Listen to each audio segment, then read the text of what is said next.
clothing. I would be terribly entertained if that happened. You know, many years ago I was at the British Grand Prix, and there were a number of guests of Bernie Ecclestone's that turned up to the British Grand Prix, and on race day they weren't interested in the Grand Prix, weren't interested in watching the Formula 1 race.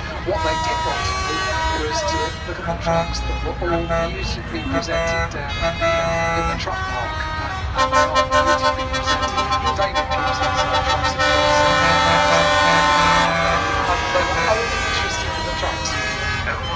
It's also convenient as well.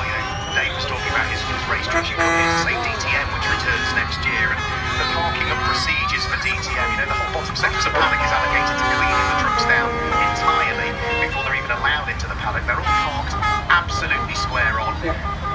Polished to within an inch of their life. The attention to detail with that sort of championship, and that's been existing with DTM since I first bumped into it in the latter part of the It's the showcase, it's the way that manufacturer sells their wares, and it's beautifully done as well. As indeed, we've got the beautifully presented trucks out on the circuit, and we have a ringmaster here.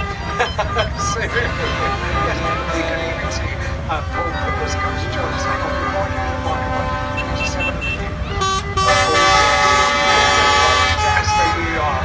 Very smart. Turn the lights off. Paul Clippers has joined us. It's the countdown to the Farm Owners Brains